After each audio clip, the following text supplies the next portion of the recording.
Tonight on CBC Vancouver News. Some relief for an entire city put on evacuation alert. The alert is lifted today. I'm hoping that means that we'll be able to return as well. But the fire risk remains in many parts of the province. Plus, why Canada has some of the highest teen vaping rates in the world. We need to take some proactive measures to ensure that we are taking care of an entire generation of kids. Breaking down the numbers and what's fueling the growing crisis. How 4 Asian Canadians are dismantling the model minority myth. I was the Chinese kid who was good at school. I adopted that as my personality. And I challenged these traditional expectations, and these are seditious ideas in my part of the world. And what it means to be an ally in breaking the mold. This is CBC Vancouver News.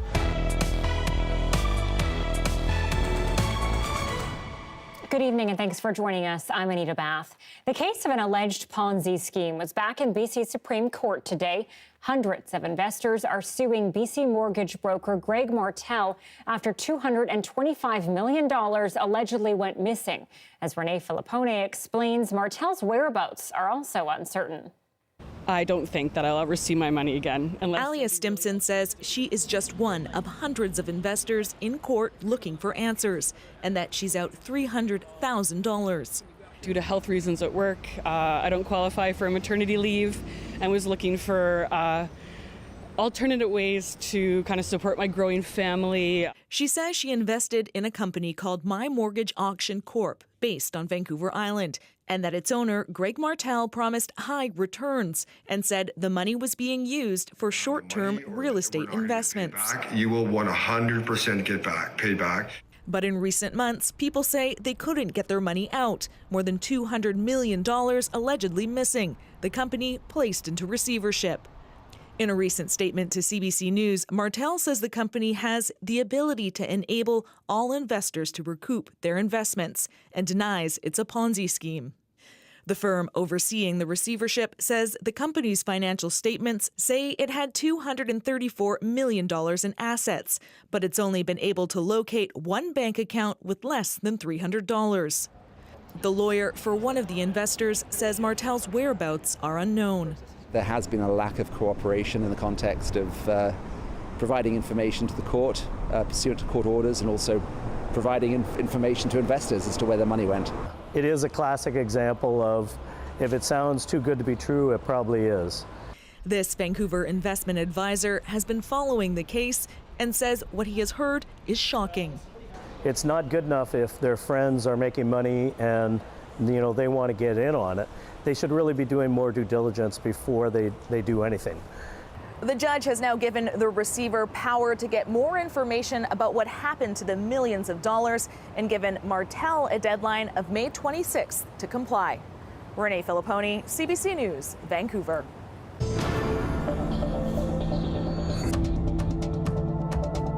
A big development in the fire situation in northern BC, and for residents of Fort St. John, a welcome one.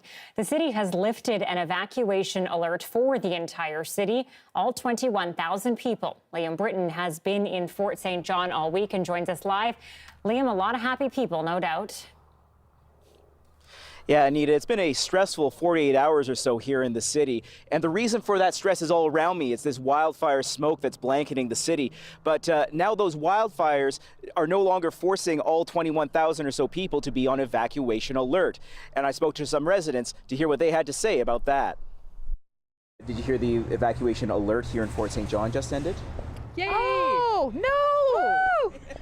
That's the feeling in a nutshell. That makes me feel like going home and having a party and a beer. Hey, we should go have a beer! Yes! Others were a bit more reserved, but still pleased. We packed up and we're ready to go, if there was anything to have changed, but looks like we're on the clear, or hopefully on the clear, so. Yeah, how does it make you feel to know that it's over? It's definitely relieving, right? With 4 wildfires burning as close as 25 kilometers away, city officials asked people Monday to be ready to leave at a moment's notice. But firefighters got a break yesterday and today when winds weren't as strong and temperatures weren't as high as predicted. 48 hours later, we are in a much better place than we had potentially anticipated. The predominant threat has passed at this point in time. And we're working with our fire weather forecasters and our fire weather behavior specialists to forecast where the potential growth will be over the next 72 hours and beyond. But while the alert is over here in town, in the countryside, many are still out of their homes, and they're anxious to return. I was at school and then it was a bunch of smoke. And what was it like seeing all that smoke coming to your school? It was scary. Like if Fort St. John, if the alert is lifted today, I'm hoping that means we're only like 6 minutes out of town, so I'm hoping that means that we'll be able to return as well. So that's the big question going forward. When will those people be able to return home? Right now, there are 1,400 properties in the area under evacuation order. That's down from 1,800 yesterday. There are about 500 personnel from the BC Wildfire Service working on these blazes right now, and they're trying to get containment on these fires. Anita? Liam Britton reporting live tonight from Fort St. John. Thank you, Liam. Yeah, part of the area around the Red Creek fire near Fort St. John is one of those, parts of the province that is still on evacuation order, like Liam had mentioned. Graham O'Day is live with us now. He lives in one of those homes affected by that order, but he's choosing to stay put. Graham, you've left a couple times and you've come back to your house. Why do you feel like you need to defy the order? Because the firefighters and I have been in constant contact, and many of my neighbors have actually stayed too. We have fire suppression equipment that's been put on our homes with bladders that have about 2,500 gallons of water in them. So we do feel fairly confident in the firefighters and the fire break they put around our subdivision. What sort of situation would it take for you to actually leave? Well, we have left a couple of times, and what that took was to see the glowing flames behind the trees of our subdivision. And so the fires come pretty close then, and then it's gone away. How has that sort of happened? What have crews done around your home? Well, they like I said, they put fire suppression equipment on every home in this subdivision, which consists of about 40 plus homes.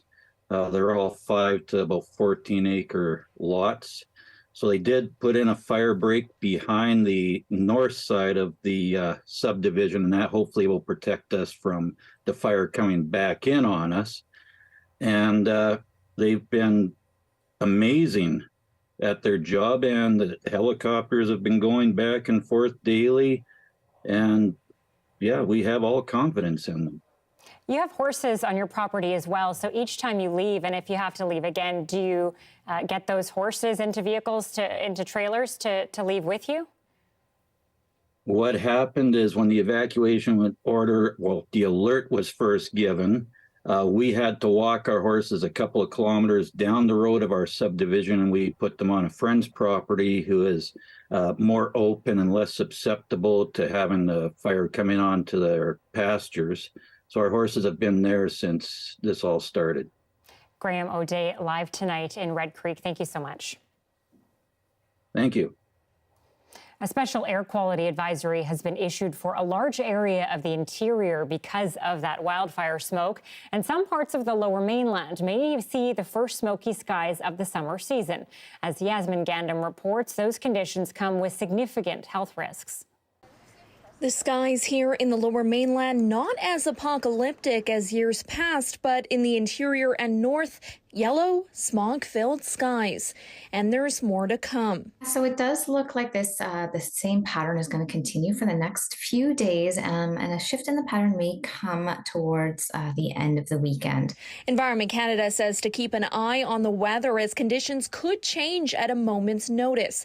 Wildfire smoke can cause health issues for many people, especially those who are immunocompromised, as well as younger children and pregnant women. Stay indoors. Wherever possible, and to use an air purifier or cleaner during the process, and that would filter out most of the air pollution particles indoors. Health officials say to monitor breathing and reduce outdoor physical activity when possible, but the smoke isn't just affecting people's well-being, but also some people's livelihood. Vital Filtration in Fort St. John can't send its employees out to work. It's limited outside work, right, just because of obviously because of smoke, inhalation, it's been limited outside work for most crews. So like I said, if it doesn't have to be done, it's not being done in a lot of operations right now. And when it comes to any labor intensive work, it's not being done right now. He says although it's an early start to the wildfire season, he's been preparing for the worst. It's starting to be something that's fairly regular, right? Now it's almost an expectation that when I was a kid, I was born and raised here. So when I was a kid, fire season wasn't really a thing. And now it's part of the lexicon now, right? Fire season is a thing in Northeast BC. It affects operations, businesses, municipalities. So it's a reality. Pollution levels are fluctuating, but central and interior regions have seen level 10 conditions, the most dangerous today. And without rain, those risks continue. Yasmin Gandim, CBC News, Vancouver. Officials with BC Wildfire Service, meanwhile, say fire bans are needed to try to reduce the risk of wildfires across the province. Starting tomorrow, a province-wide open burning ban will come into effect, meaning anything other than a campfire is off limits. And if you're in the Prince George Fire Centre, even that is a no-go. On Thursday, a campfire ban comes into effect for people in that area. The Regional District of Kitimat-Stikine has issued evacuation orders for the communities of Old Remo and New Remo, which are on low-lying floodplains just west of Terrace. The district says it issued the evacuation orders because flooding poses an imminent threat to people and properties in the two communities. The CBC's Matt Allen was there as people safeguarded their homes and personal belongings the best they can, getting prepared to leave at a moment's notice. This whole area that we're seeing here just becomes a lake.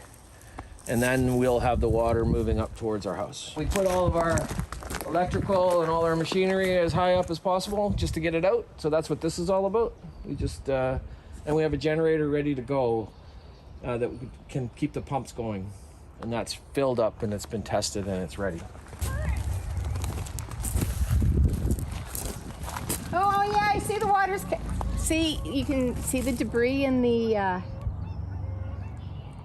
or the leading edge of the water coming in. At what point were you saying you're going to have the people ready to move the cattle out?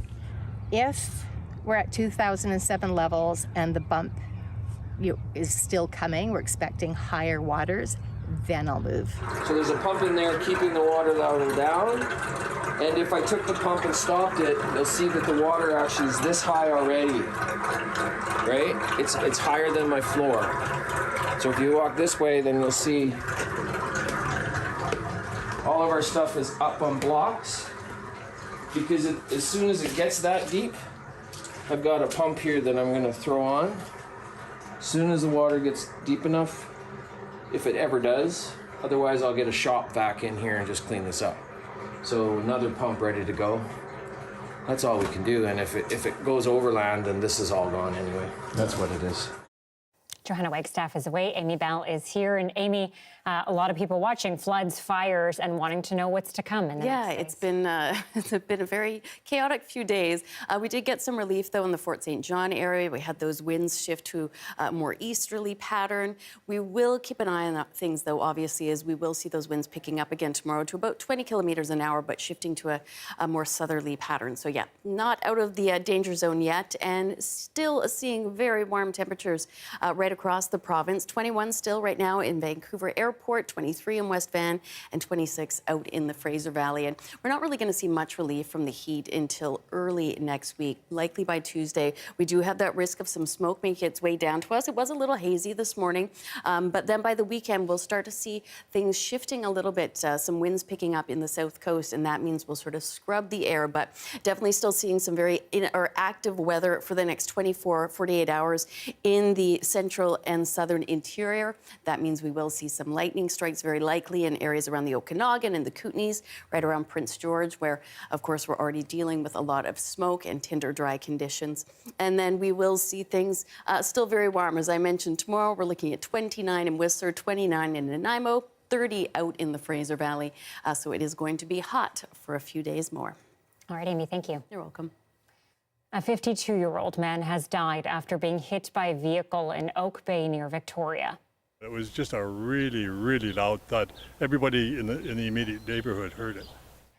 Around 8 o'clock this morning, a municipal worker was inspecting a manhole cover in a park when the driver of an SUV swerved off the road, hit him, and then crashed into a tree. The man was pronounced dead at the scene. Oak Bay police are investigating. You hope at any point in time when you or your loved one goes to work that they're going to come home safe. And I think, we as first responders think of that every day when we go to work, but others face risks in their work as well. And it's tragic anytime anybody that goes to work doesn't come home safely. The driver of the vehicle was a 66-year-old woman. She's been taken to hospital with non-life-threatening injuries. Well, BC's health minister is defending a decision to send thousands of cancer patients to Bellingham for treatment. Critics and healthcare advocates say the lack of cancer care in the province has persisted for decades. As Mayor Baines explains, the current solution was once used before in the 1990s. I say patients are more important than optics. An old solution for a familiar problem, a lack of cancer care. Back in 1991, under a Socred government, about 400 BC men with prostate cancer had to go to Washington State for treatment because there weren't enough radiation technicians or machines in BC. We realize that this is a short-term solution, and with the new facilities we have online and coming online this summer, and the new staff we've hired, we're confident by this fall we will be able to stop referring patients to Washington. In the 1990s, Pam Shaw's father, who lived in Abbotsford, received radiation treatment in Washington for his cancer. He did very well. He was the cancer was taken care of, and he lived, for some time after that. He did not die of that cancer. Advocates for cancer patients are questioning why the province hasn't acted sooner to build more cancer clinics and has had to return to this solution. This is not a new problem that no one saw on the horizon years ago, even before the pandemic, that we were reaching capacity numbers. She says the travel causes stress for patients who are already dealing with significant health concerns. The opposition BC United says leaked information shows that only 77% were meeting a 4-week benchmark to begin radiation therapy in a month. The party also says patients outside the Lower Mainland are being more impacted. To ask the people of Kamloops how they feel about a promise that's been made over and over again, and there is no visible sign that that project is even anywhere near getting underway. Dick says the province is focused on its 10-year plan to improve cancer care. This is pretty decisive action in addition to a massive cancer plan, which focuses on research, health, human resources, and getting more care to patients. So it's just one more step. Eligible breast and prostate cancer patients will be sent to clinics in Bellingham starting on May 29th. Mira Baines, CBC News, Vancouver. Pilots for one of Canada's largest airlines are close to walking off the job and potentially causing mass flight cancellations. WestJet's CEO says the two sides are no closer to a deal. They've been negotiating pay and job security for 9 months without success. Strikes could affect WestJet and Swoop flights, disrupting long weekend travel plans for thousands of Canadians. And dogs and cats will now be allowed on the upper outside decks of BC ferries along 2 more routes. The move comes after a successful 3-month pilot project between Earls Cove and Sultry Bay, which started last fall. The Crown Corporation says it received positive feedback from pet owners and that it is launching a similar initiative on the route between Horseshoe Bay and Nanaimo, as well as Comox and Powell River.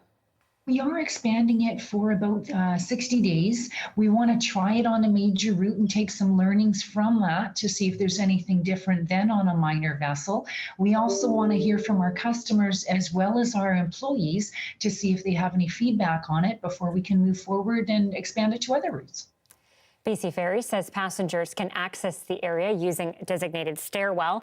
Paw prints on the deck will mark access points, and waste bags and water bowls will be provided for passengers. Well, over the course of Asian Heritage Month, we've been bringing you stories celebrating the Asian community, but there are still issues of discrimination. One of them is the perception of Asians as, quote, model minorities. Arlene Young spoke with artists and activists about the harmful stereotype and why it's a myth.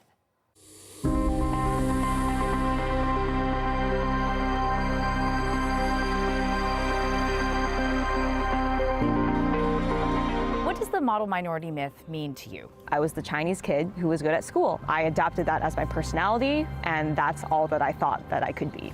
The concept of model minority myth just sends me into a blind rage. Its premise is pitting one culture over another, saying that you're better than you. Not being able to fit into the myth of what model minorities are made me feel a little bit like a black sheep. I want to be in a place where I can be my full multidimensional self. I don't have to always think about what it looks like as a brown person in a white world. The model minority myth affected all of my major life decisions. I was a lawyer who went to court all the time, and I really did enjoy it, but it wasn't really what I was cut out for. And I stuck with it so long, partly because it gave me financial stability, and it gave me social validation. The values that my parents instilled in me is that it was really important to get a traditional job and a stable career. I liked my job as a lawyer because I was doing important work. I was working on behalf of a lot of low-income, at-risk people, often recent immigrants, and these are things I'm very passionate about, and I was able to do that work. But the job itself was taking such a toll on me, and as a cartoonist, I've been able to step into this kind of magical space where I'm able to speak up for minorities and underrepresented people, and that was so natural to me, and that was my passion. I never knew that this could be my career path. I'm Chinese Canadian, Cantonese in particular, and growing up you hear things like, you must be good at math, Asians are hardworking, they keep their heads down. I am like very few of those. I think that the model minority myth is very, very in tune with intergenerational trauma, and it passes through intergenerational cycles.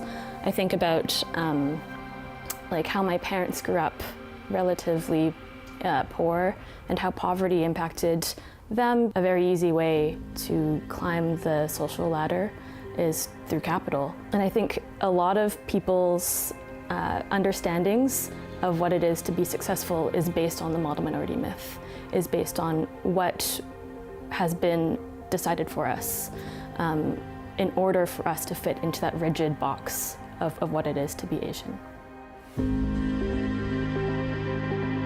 When I first started as an actor in film and television and theater and whatnot, I had agents to my face and to people say, there aren't that many Asian actors out there and they're not generally very good. Through my work that I've created for myself, creating our own stories, I performed in every stage that I could ever want to, and I'm thriving as an artist now. At the same time, when I do get work, you think about what kind of work are we getting? That comes down to that representation question. I get cast as a lot of monks and a lot of dads, a lot of managers, and roles that aren't as intentional or valued or pivotal in a situation. We become part of the ambiance, and it's all centered around whiteness, orbits whiteness.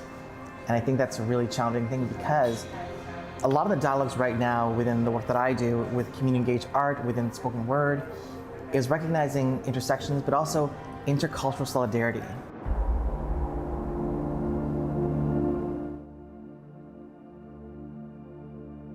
At a certain point, you have to not give a damn anymore.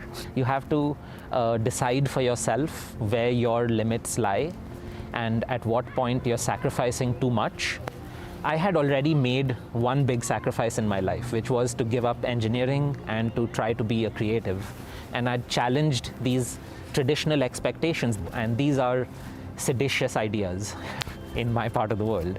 As I started pursuing my creativity, as I started to be an artist, as I made my first sales, and that gave me so much confidence, that gave me so much validation for what I was doing and for the relevance of what I saw myself as, even though I wasn't there yet. I wasn't a successful artist, but I could see that what I wanted to do had meaning and it had value. And finding queer arts communities, for example, was incredibly liberating.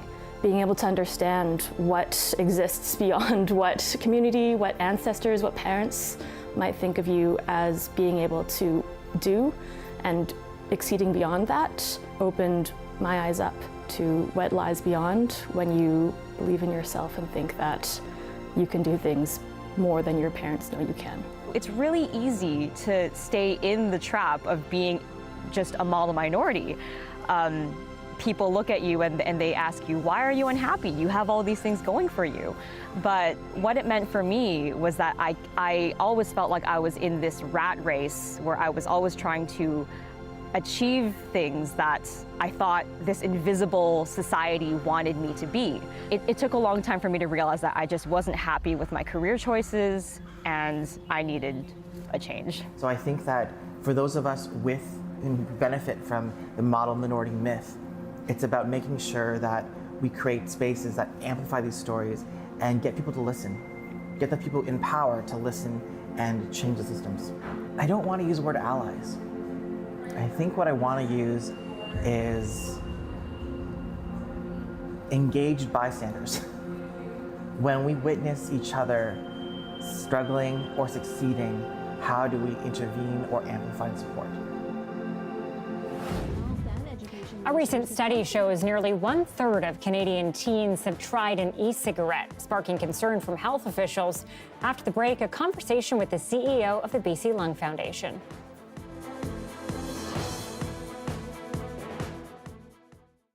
Thanks for watching our commercial-free live stream tonight. The town of Banff has set ambitious waste reduction targets, aiming to divert 70% of its landfill waste by 2028 and ultimately sending no waste to landfill at all by 2050.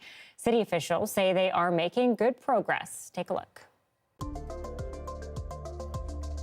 In 2018, our council set waste diversion targets of 70% diversion by 2028 and ultimately sending zero waste to landfill. Currently, our diversion rate sits just above 50%, which is about a 15% increase since pre-pandemic levels. Unfortunately, that our residential sector still has a long way to go. Our residential diversion is currently about 32%. And a really big part of material that we're diverting from landfill, it's about 1,500 metric tons every year, roughly. We have a lot of people coming and going from our community all the time. It means there's a lot of people that come here and need everything you need to live a life, but then they need to get rid of it after 6 months. Couches, we have a lot of mattresses coming through and different household items, again, that people just need to get rid of after a season here in Banff. We are a waste transfer site here, so we don't actually process the materials here. They get sent off to different facilities where they're then recycled and turned into new products.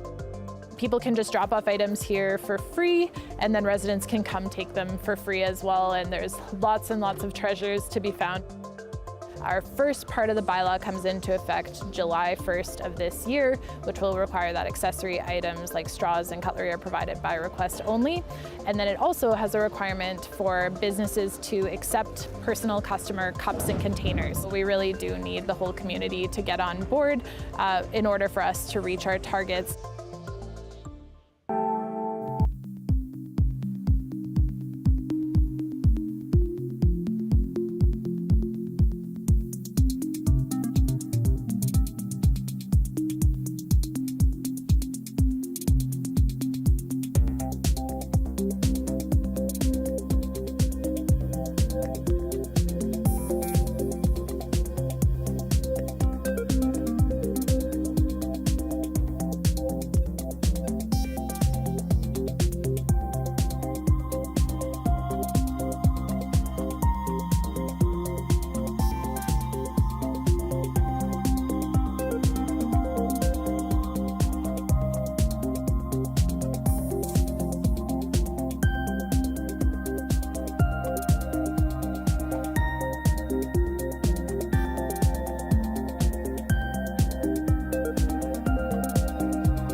Some alarming new data from Health Canada showing this country has some of the highest teen vaping rates in the world.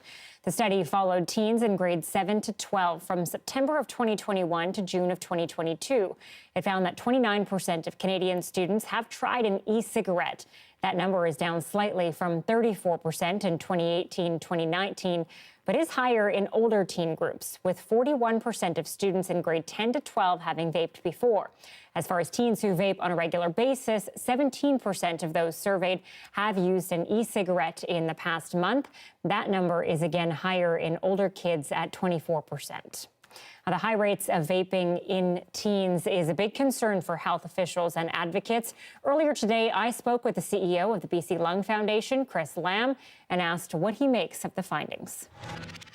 The biggest thing that it's telling us is that this fad that we thought might be here and gone really quickly with our kids and vaping is not the case. It's here to stay, and we need to take some proactive measures to ensure that we are taking care of an entire generation of kids and their exposure to vaping. I want to get to those measures in a second, but first, I think a lot of people don't see vaping as comparable to regular cigarettes. So can you talk about the health risks and that comparison? I think the science on that is still being done right now, but we definitely know that if you're inhaling anything that's not fresh air, that can't be good for you. I think there's a popular opinion out there that vaping can be a good cessation tool if you're a smoker. But I think it's important to point out that if you're not a smoker, you shouldn't be vaping at all. One of the analogies that we often use, it's like choosing between getting hit by a car or getting hit by a truck. You really don't want either of those. The feds sounded the alarm 2 years ago now about the rapid increase in youth vaping, but things clearly are not getting better. Some people are now blaming a lack of action from the government and the widespread availability of flavored vapes as fueling the crisis. What needs to change now? What can governments do to realistically bring the numbers down? I think a proactive approach around banning flavors is probably the first step. Without a doubt, when there are flavors out there like fuzzy peach and watermelon, they're not targeting people who are trying to quit smoking. They're targeting our kids. And that becomes a significant issue when nicotine's involved. As many of you probably know, nicotine is one of the most addictive substances in the world. And when our kids are inhaling that, it can cause a whole host of health issues, let alone having them hooked on for quite some time. Yeah, and I imagine it's probably pretty easy for kids to hide these vapes from their parents because they are so small. Chris Lamb is the CEO of BC Lung Foundation. Thank you for joining us today. Absolutely. Coming up, Prince Harry and Meghan Markle pointing fingers at the paparazzi, saying they were involved in a, quote, near catastrophic car chase on the streets of New York City. Not everyone agrees, though. Why city officials are among those casting doubt on their recollections.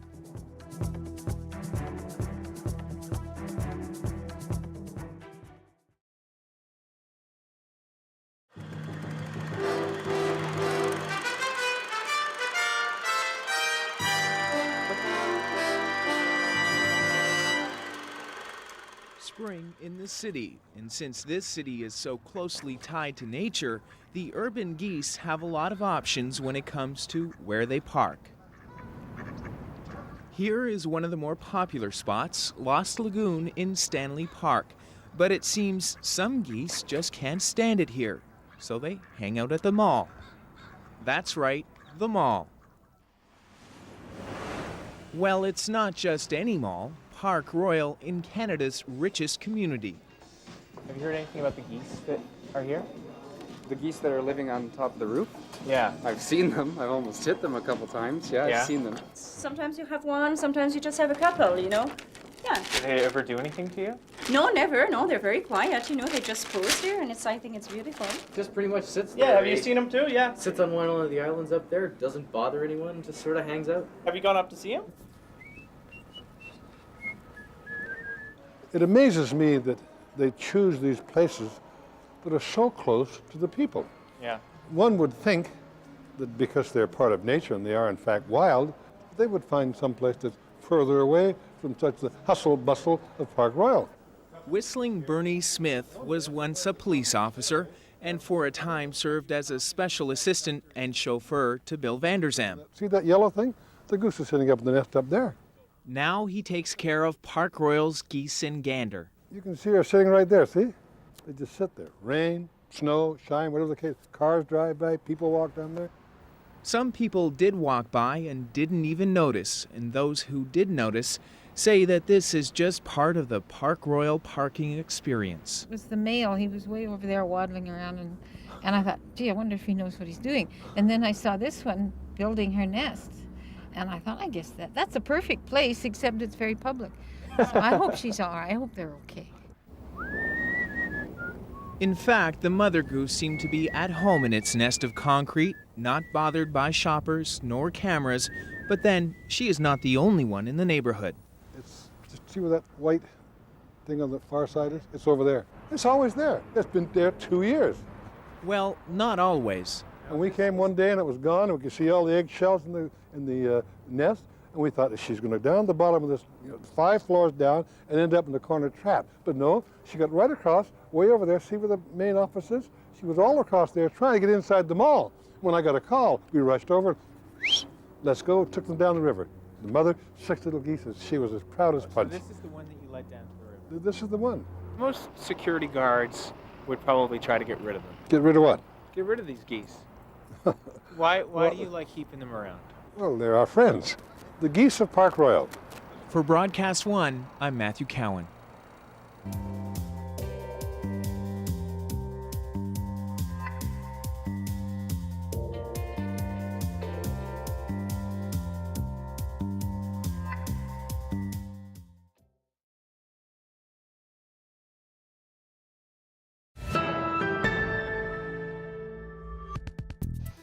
U.S. hip-hop star Snoop Dogg is beefing up a bid to buy the Ottawa Senators. This week, the rapper hinted at a partnership with the First Nation. And as Nicole Williams reports, the unusual pairing has sparked a range of reactions. Snoop Dogg appeared to break the news on Instagram. A shout out to the First Nations of Canada. That's right, for joining Nico Sparks in the Ottawa Senators bid. The rapper didn't say which First Nations he and the LA businessman are working with or how many. But in this quiet area of Western Quebec, Kitigan-Zibi and Anishinaabe could be on the verge of making a deal. Its chief confirmed members met with bidders this week, including the Nico Sparks team. And people here are now starting to dream about the possibilities. Making a statement for First Nations saying that, look, we can get a team on our unceded land. I think it would be a good move for us, honestly. I love Snoop Dogg. I love you, Snoop Dogg. Though not everyone is so sure. Isn't he the one that goes out with Martha Stewart? I think the First Nations should stay out of it. The chief of the Algonquins of Pikwakanagan in Eastern Ontario says he's interested in any economic opportunities that benefit the community. Other community leaders have reached out themselves, trying to get in on a deal to co-own the team. It's such an exciting process and could be a very big precedent-setting moment, in terms of this type of relationship across Canada. This professor says this could signal a shift from consulting First Nations to actually getting them involved on big business deals. Never had it cross my mind before that this would ever be an opportunity where a potential owner would reach out and say, well, with our billion-dollar team here, we'd like to bring the First Nations. It's still unclear exactly what a partnership in owning an NHL team would look like for a First Nation, but some people here say giving Indigenous communities any stake in a major sports franchise is a real step towards reconciliation. Nicole Williams, CBC News, Kitigan-Zibi. A spokesperson for Prince Harry and Meghan says the couple was involved in a near-catastrophic car chase involving the paparazzi. The alleged incident happened last night in New York City. As Chris Reyes tells us, it's drawing comparisons to the fatal crash in Paris in 1997 of Harry's mother, Princess Diana. Prince Harry and Meghan were in New York City last night for a charity event. The Duchess of Sussex was being honored at the Women of Vision Gala for her work with women and girls. The event started at 6 p.m. As far as we know, they arrived at the venue with no incident, but the real chaos, according to their publicist, happened after they left the event at about 10 p.m. The pair's publicist released a statement this morning saying that there was a relentless pursuit of the couple by the paparazzi paparazzi that lasted over 2 hours, with multiple near collisions involving other drivers, pedestrians, and 2 NYPD officers, adding that the near catastrophic car chase came at the hands of a ring of highly aggressive paparazzi. There's scooters and motorcycles running in between them, ahead of them, crossing in front of them. They're trying to create some distance, and this is becoming worse and worse. Prince Harry has talked extensively about how much he despises the paparazzi and how traumatizing it has been for him to be followed by photographers throughout his life, the anger that he still has about what they put his mother through, and how much he's wanted to protect his own family from suffering the same fate as his mother. Now, the NYPD has confirmed that the chase happened. In their words, they said there were numerous photographers that made their transport challenging. The Duke and Duchess of Sussex arrived at their destination, and there were no reported collisions, summonses, injuries, or arrests. The city's mayor, Eric Adams, weighed in on this. Have a listen to what he said. I would find it hard to believe that there was a 2-hour high-speed chase. That would be, I find it hard to believe, but we will find out the exact duration of it. But if it's 10 minutes, a 10-minute chase is extremely dangerous in New York City. And according to Mayor Eric Adams, the NYPD has launched an investigation into the incident. Chris Reyes, CBC News, New York. As more than 95 wildfires burn in Alberta, evacuees are also worrying about looting and trespassing on their abandoned properties. We'll bring you the latest next.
are more than 90 wildfires burning across Alberta today, with 28 of them classified as out of control.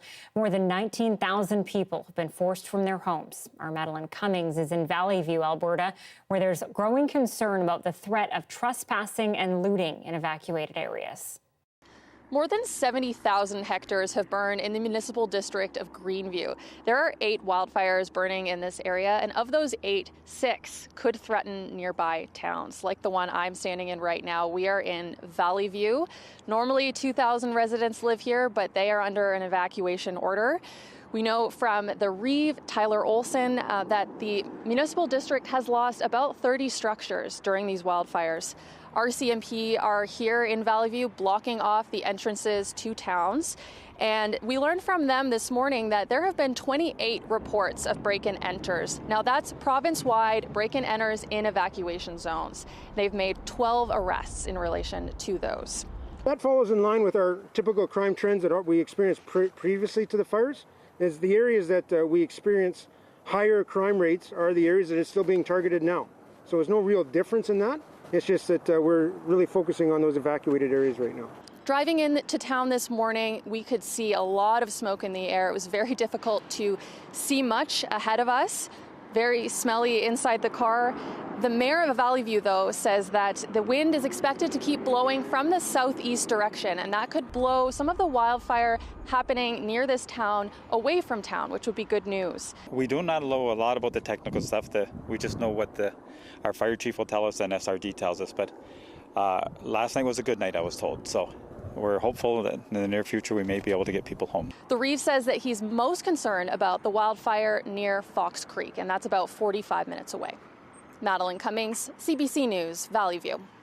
Amy Bell is watching that situation closely. Amy, what can people expect coming up? Yeah, a fairly quiet night, which is good news, and those winds will continue to direct away from the towns. But really, it's not going to be until next week, early next week, that we see any reduction in that incredible heat and the smoke. So it will take some time. But certainly we're still going to continue to see that smoke making its way down to us for the next couple of days before things do start to dissipate over the weekend. But yeah, those high temperatures and winds will still be an issue over the next couple of days.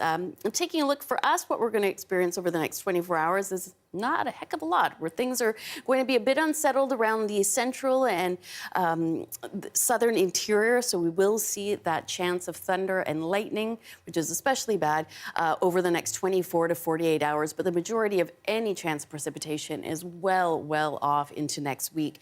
So we will keep an eye on that. We could see those winds shifting tomorrow to more southeasterly around Fort St. John.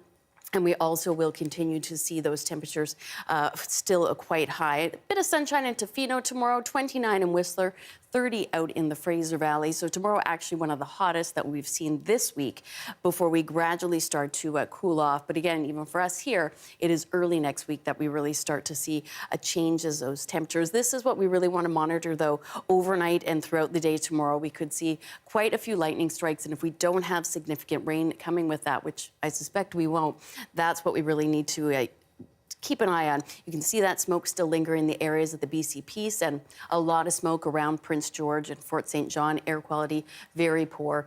A nice day tomorrow up in Dease Lake, 24 for your high. You're looking at just a bit of cloud in Prince Rupert and Port Hardy at 17. 23 in Victoria. For our 5-day forecast, not much changes over the next several days. So 24 tomorrow, 28 inland, and then it just drops by a degree or two. So we're looking at 23 on Friday and then 23 on Saturday. And that's when we start to see things cooling. We'll also see a bit of a breeze, so that will clear away any of the smoke that accumulates and sort of lingers over us for the next day or two. We saw it a bit hazy this morning, and I suspect we'll see a bit more overnight and tomorrow. And then maintaining 23 Sunday and Monday, and then Tuesday will start to cool off a little bit. Wonderful. Thanks, Amy. You're welcome. At least 8 people have died and thousands forced from their homes after torrential rain triggered flooding in northern Italy. Some areas have gotten half their average annual rainfall in just 36 hours. Rivers burst their banks, sending muddy water rushing through towns and washing over roofs and parked cars. Rescuers plucked people from the upper floors of their homes or rooftops. Hundreds of hectares of farmland are submerged, and although the rains have eased, water levels are still rising. Road and rail links are out of commission in several areas, and this weekend's Formula One race in one of the worst hit areas has been called off. Well, a new study shows global temperatures are approaching dangerous highs. The United Nations report predicts record temperatures over the next 5 years. As Susan Ormiston reports, it's a trend suggesting the Earth is just warming too quickly. Cyclones, like the one wreaking havoc this week in Myanmar, are more intense and blow longer, in part because of climate change, say scientists, as a new warning comes from the World Meteorological Organization. It's practically sure that we will see the warmest year on record during the coming 5 years. Heat spikes like this spring in Australia are a sign the world's temperature will very likely rise above 1.5 degrees Celsius by 2027, breaching a key warming limit. It's a conclusion that we haven't been able to limit the warming so far, and we are still moving in the wrong direction. They're the gold standard for understanding how the Earth is changing. So when they say something, I put a lot of weight on it, and I believe it. They're telling us that we are about to shatter norms once again. Since the Paris Climate Agreement in 2015, Keep 1.5 Alive has been a global rallying cry. 1.5 degrees is seen as a critical guardrail on warming, now set to fall. We're starting to dangerously flirt with a critical threshold of 1.5 degrees, and that still we are not doing what is needed to reduce emissions, to phase out fossil fuels. Signs of stress are everywhere. Flooding battered northern Italy this week, made more severe because the bone-dry earth can't easily absorb sudden torrential rains. For years, the theory was that if folks had more information, then climate action would become more desirable and we'd start to see more movement at the government level. I think that in 2023, where we're at, is understanding that the crisis we're in is a result of power dynamics. And at the moment, global heat seems to be flexing its power. Coming up, it sank more than a century ago, and its story has captured the hearts and minds of many. Now, thanks to 3D technology, we are getting a fresh look at the Titanic.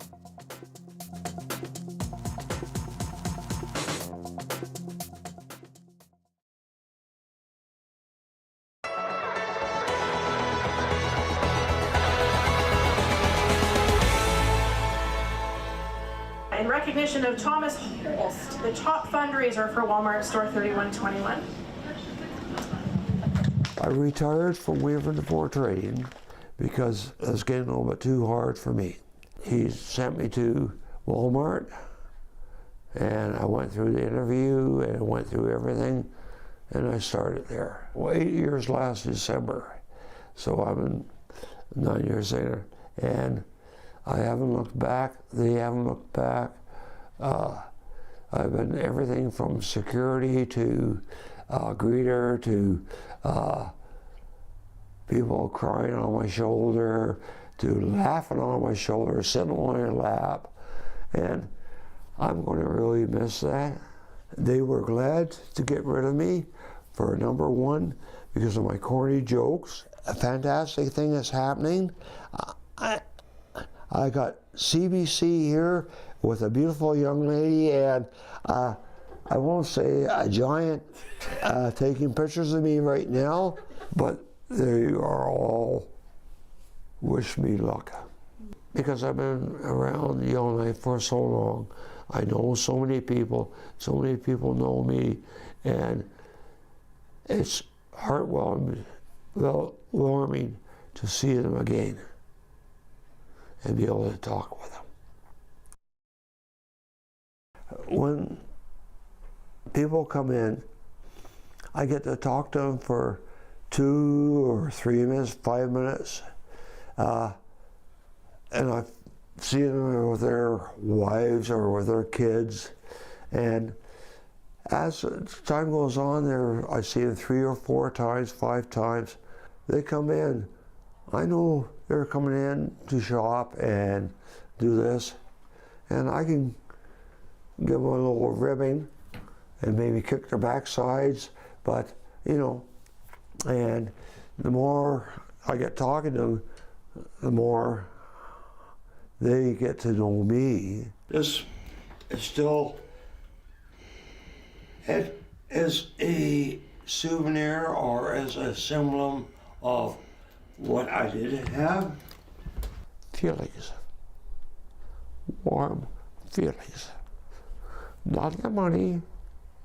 The money was good, but it's just meeting people, talking to people, making sure they smile a little bit. I smile. And there's a picture when I was young. They call me the people greeter, but I call myself as a welcome person, to welcoming people in.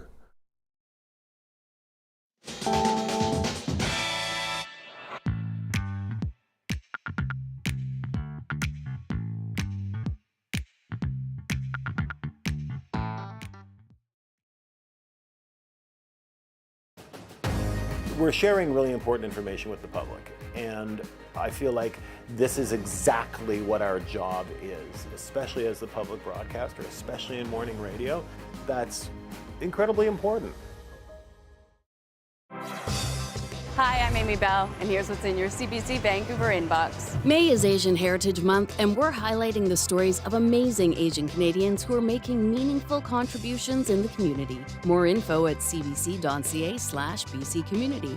And register for the CBC's Indigenous Pathways to Journalism program. This paid 9-month learning and development opportunity supports Indigenous candidates to hone their skills as storytellers. Learn more at cbc.ca/pathways. It's one of the world's best-known shipwrecks, but new technology is giving us a fresh perspective on the Titanic. A 3D reconstruction of the sunken wreckage has been created using deep-sea mapping. As Chris Brown reports, it's hoped the reconstruction will reveal more details about why the ship sank on its maiden voyage in 1912.